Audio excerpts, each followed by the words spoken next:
On this episode of Cape Media News, Vineyard Wind makes a pitch for waters south of Martha's Vineyard.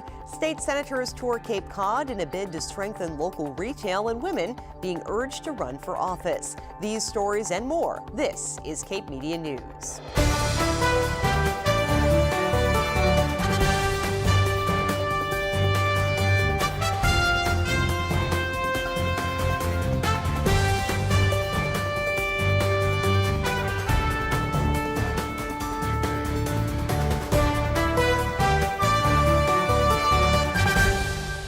This is Cape Media News, your local authentic newscast for Cape Cod.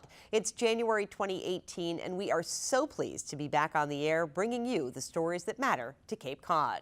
Today, we'll take you inside a plan for a new wind farm, listen to a call for women to run for office, and hear how state senators are listening to the needs of local businesses. We start with news from the county. Cape Cod Commission Deputy Director Christy Senatori is moving up to lead the commission. The Board of County Commissioners voted Wednesday to appoint Senatori as acting director. My past experience, and it's public record, I asked that the town of Harwich that I live in look internally for police chiefs, fire chiefs, even our own manager. And continually people argue that a search is the best way, and in my history it's not proven the case. I've got a file twice the size of this with applications for boards that I've served on, search committees that I've served on. And Jack, no disrespect to you, but the amount, when we went out for a search for an executive director of the, or administrator of the county, you rose to the top very, very, very quickly, and we hired you. But I will say this publicly, though, you didn't beat out a lot of great people. You really didn't. Okay? I want to just say one final thing. So, in his tenure as executive director of the Cape Cod Commission, Paul has essentially built up a national reputation as a land use planning policy and regulatory expert, or just he's become renowned. So I think that the people of Cape Cod deserve at least the chance to look for somebody of his equal stature. Not to say that Ms. Senatori isn't; she might be. We don't know yet. And that's the other argument I think for a search committee is we at least need to put the effort in to get somebody of equal stature and expertise and ability as Paul has been able to provide for the Cape Cod Commission. Let me ask you right up, as the executive director, do you believe in succession planning? I do. It's part of what is built into sort of my review process too. I believe in it to my core. I started on the second day. I think in order to be a responsible manager, that has to be one of your first priorities, especially in the public sector. Is succession planning, and I have a lot of heartache leaving this job. I really loved it, but I have no heartache leaving the commission in the hands of Christy Senatori. I moved to approve the recommendation dated January 11, 2018 from the Cape Cod Commission Executive Board relative to the appointment of Christy Senatori as acting Executive Director of the Cape Cod Commission effective February 5, 2018. Furthermore, authorize the Chair, staff, and Council to prepare an employment contract which shall include, yet not limited to, an evaluation time frame, a notice of intent, and compensation for the board's review and approval under Massachusetts General Law 30A, Section 2, Subsection 2. Is that a motion? That's it. I will second it. Thank you. It's already been moved and seconded. All those in favor? Aye. Aye. No. Okay, thank you. Paul Niedzwiecki has led the Cape Cod Commission since 2007. He's moving on to become executive director of the Southfield Redevelopment Authority. That organization is charged with the redevelopment of the former South Weymouth Naval Air Station. Senatori will begin her new role February 5th. Up next, a new plan for offshore wind energy is presented to the public. When it's time for me to replace items that I use every day that contain mercury, I try to remember some very important things. Throwing out items that contain mercury is harmful to the environment. Actually, it's simple and easy to collect and recycle them safely. I can go online and visit mass.gov/DEP to find out a proper mercury disposal location nearest me. Such a small amount of effort really can make a huge difference. Keep mercury contained and out of our environment. Visit mass.gov/DEP for more information. Vineyard Wind is one of 3 companies that hold a federal lease on waters south of Martha's Vineyard. They hosted an open house on Monday. Residents came out to learn more about the plan to build an 800-megawatt wind farm in waters south of Cape Cod. The Cape Wind project might be dead in the water, but that doesn't mean the push to create the nation's first offshore wind farm in waters south of Cape Cod is over. Enter Vineyard Wind, a company hoping to begin construction in 2019 on an 800-megawatt wind farm 34 miles south of Cape Cod. Project managers held an informational open house Monday at the Cape Codder in Hyannis. It's an 800-megawatt offshore wind project 14 miles south of Martha's Vineyard. And we're proposing that the cables for that project come through Nantucket Sound, running in between some existing cables that serve Nantucket and Martha's Vineyard, and come ashore in either Yarmouth or Barnstable.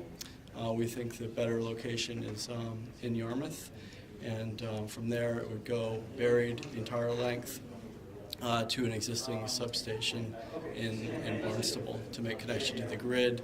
And delivering enough power to energize over 400,000 homes in Massachusetts. The landing site Vineyard Wind is eyeing for its cable connection is at the end of New Hampshire Avenue near Englewood Beach in South Yarmouth. It's highly developed. There's a paved road that goes right to the edge of the water. So basically it's pavement and then water at high tide. And so we were trying to identify a place that was highly developed, already highly impacted, so that our cable, the installation of the cable, would have minimal impacts. And that was New Hampshire Avenue fit that bill of being a very heavily disturbed area already. We understand Lewis Bay itself has a lot of issues with nutrient loading and things like that, and other issues. So we have certainly heard a concern that our cable not add to them or prevent solutions being implemented in the future. We're confident that we can do that. And residents have raised concerns about potential disturbances due to construction and have questions about the impacts of burying a cable beneath Lewis Bay. I think there will be impacts, but they'll be really in the sense of having a new clean tech industry here in the Commonwealth. And as far as the cable itself goes, once the cable is installed, there will be some inconvenience for a short time, and when we're working our way down the road and installing the cable, just as there's inconvenience whenever there's utility road work. But once the cable is installed, the only thing you'll see is occasionally an extra manhole cover where we have an access point. Vineyard Wind is one of 3 companies that hold federal leases in waters south of the Vineyard. The company has entered a lengthy permitting process that must be complete before turbines begin to spin. We've got at least a year, probably maybe 18 months, 2 years of permitting ahead of us, and we're just a few weeks into that process, so that's what's ahead of us is that. So we have to, there'll be a federal permitting process, environmental impact statement for the project as a whole. There'll be a state process with MEPA, Massachusetts Energy Policy Act process for the cable. The cable will also be under the jurisdiction of the Energy Facility Siting Board. And we're already meeting with conservation commissions, local conservation commissions, and zoning boards about the cable, the local level. Vineyard Wind says the public will be involved every step of the way. More open house meetings and public forums are planned as the process moves forward. Local businesses face lots of competition from big box stores and online retailers. In an attempt to bolster local business, the Senate Task Force on Strengthening Local Retail is touring the Commonwealth. They stopped on Cape Cod this week. Housing that's affordable, proper minimum wage, available startup funding, all barriers to a booming economy and all concerns raised by local business owners when the Senate Task Force on Strengthening Local Retail stopped on Cape Cod this week. A tour led by Cape and Island State Senator Julian Cyr began in Harwich Monday. Senators toured local businesses, then hopped on a Cape Cod RTA bus to head to Hyannis for a listening session at Alberto's Ristorante. A hot topic, the gap between salary range and housing prices here on Cape Cod. Bottom line, what we've heard from almost every employer, I don't care what sector of the economy, is that the price of housing is a barrier. People can purchase, and they want to purchase housing here for a second home or retirement home, and they're doing that with incomes earned elsewhere. So our incomes earned here don't always match what the housing prices are. In our company, only about 2% of our jobs are actually require an advanced degree. So we are a company that really looks to train and promote from within. And again, we're struggling with trying to find places for people to go and live.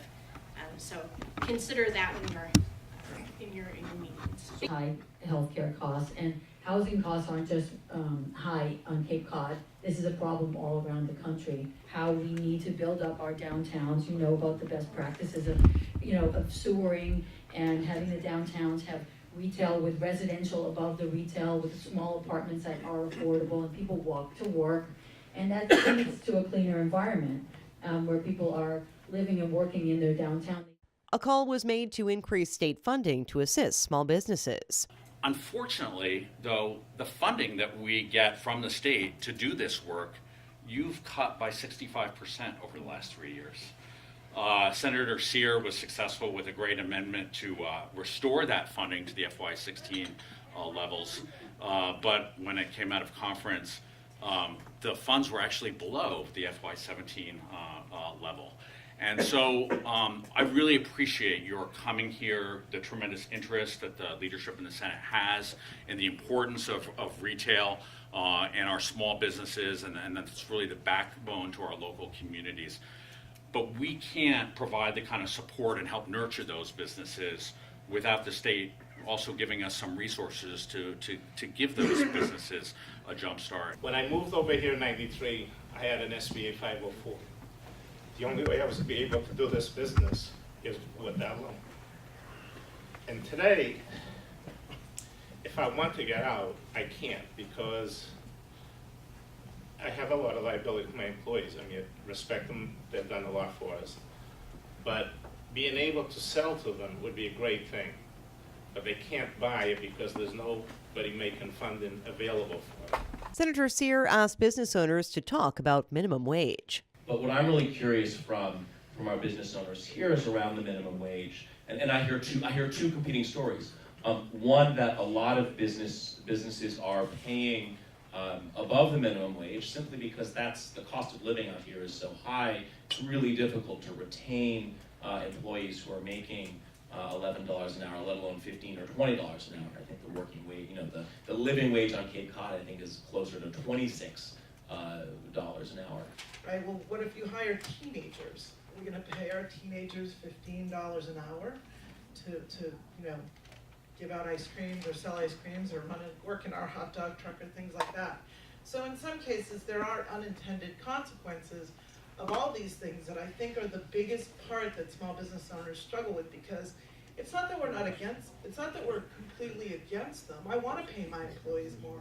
None of my employees make minimum wage, but I don't wanna be forced to be having to implement those things without, nobody helped us implement a time tracking system. Working on the smallest margin that I ever have been, just to keep the doors open and to employ people.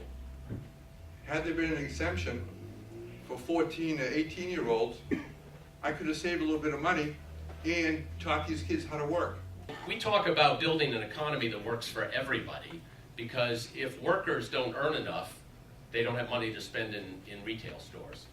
If retailers don't earn enough, they can't give jobs to people. Like, we're all in this together. And so, I mean, that is the motive behind the referenda, even if it feels like it's coming at you in a negative way in some ways. I think we need to look at things that are a win-win, that are not a zero-sum game, to make up for those things. The task force is traveling around the state, gathering data in several different communities. They're expected to release a report on findings this summer. Up next, we'll take you inside the Cape and Islands Women's March.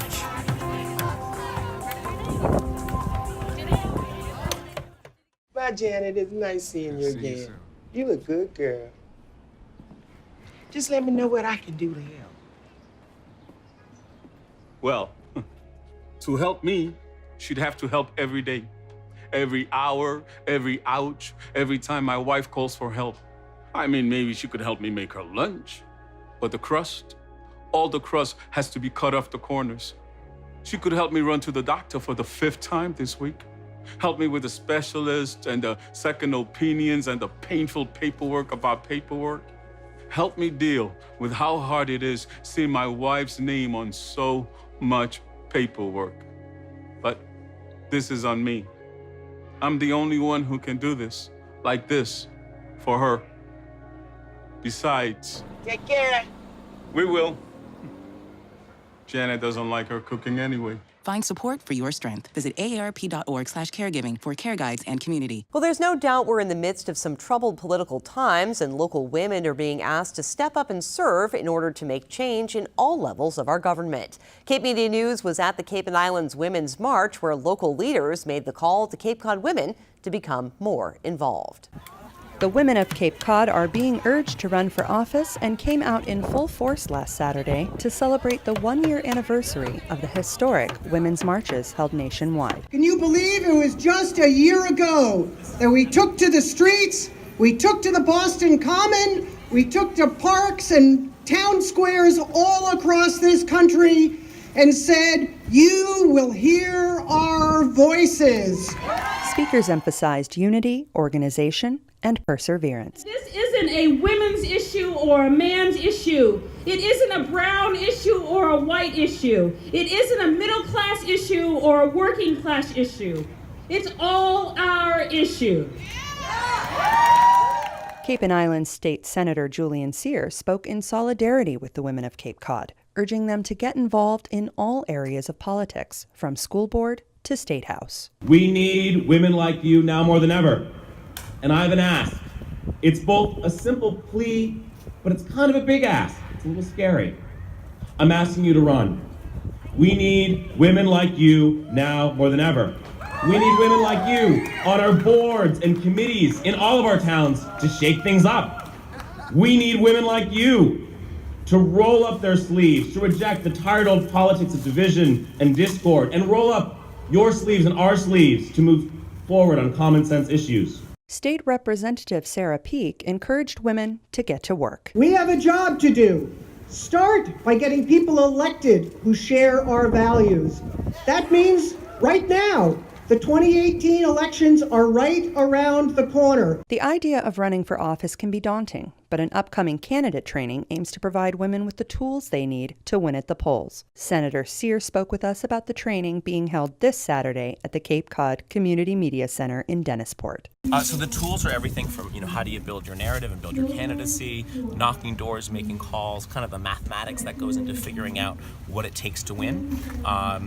And then also just having real conversations with people about what it means. I mean, it's a pretty terrifying thing to put yourself out there and run for office. People need support often to do that. That support will be provided this Saturday at the 2nd annual Cape Cod Grassroots Training, held at the Cape Cod Community Media Center on Shadhole Road in Dennisport from 10 a.m. to 5 p.m. After the centuries and decades of not being allowed a seat at the table, I would say here in 2018, we are ready to hit the ground running.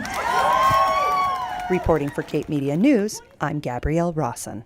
And again, that candidate training takes place this Saturday, January 27th from 10 to 5, right here at the Cape Cod Community Media Center, 17 Shadhole Road in Dennisport.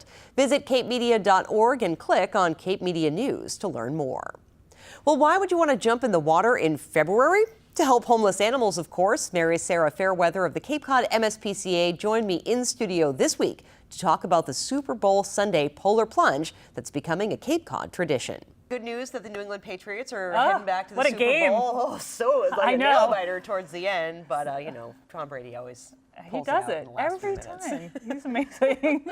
So we're excited about that, but even more excited about the polar plunge that's happening on that same day. So tell me a little bit about the polar plunge, how people can participate, and what you're hoping to accomplish with that. So this is our 4th annual Super Bowl Sunday Polar Bear Plunge. It's become a thing, and we're really excited about it. We looked at the long-range forecast. It should be above 32 degrees, so that's warm. But it will take place on Sunday, February 4th at high noon at Craigville Beach, and we'll dunk in the water. Now, to be a true polar bear, you have to submerge. Okay. Fully. Head and in everything? a bathing suit, Oh yes. my. No wetsuits or anything like that? Wetsuits, yeah, it's, you know, Okay. it's frowned upon. Oh, really? No, people can wear whatever they wish. In No fact, skinny dipping, though, right? Please, no, not for this event. But we do have people that go in costumes, and we've got prizes for people that have traveled the longest distance, people that have the most creative outfits. We've got prizes for people who've raised the most money. People can form teams or just plunge on their own, or they can be bench warmers and still raise money, and they can sign up right online at MSPCA/polar bear. And anybody that raises $50 or more gets a really cool polar bear plunge long sleeve shirt, and on one of the arms it says "Plunge and Thaw." So I love it. So that's pretty cool. Great. And so just a little quick dip into Craigville Beach on Super Bowl Little Sunday. quick, yep. And then we come out, we warm up, and we go straight to the Barnstable Tavern for complimentary food and a cash bar.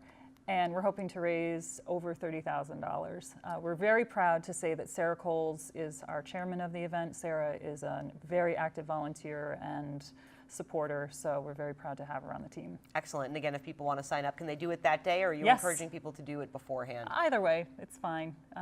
But we'll be there. I'm definitely going in, and you can come down too. Great. Hey.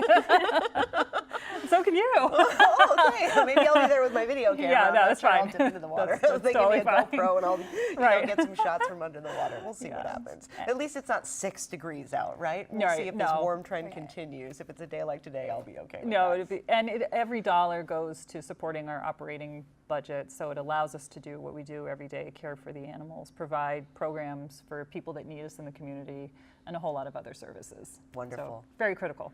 funds. Thank you so much. Thank Well, you. Mary Sarah Fairweather and Katie Donahue from the MSPCA, and of course, little Barry up for adoption. Thank you so much for Thank joining you. us, and we'll see you on Super Bowl Sunday.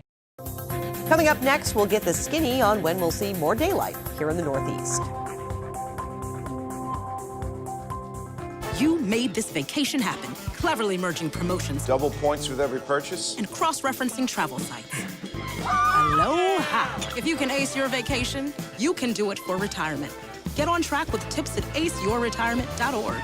Well, you may have noticed the days getting longer. This anchor, who gets up early in the morning, has been enjoying the early sunrises. In fact, since the beginning of the month, we've gained 37 minutes of daylight. The sun rose this morning at 6:58. It'll set at 4:49, giving us 9 hours and 50 minutes of daylight. We'll have 10 hours of sun by month's end.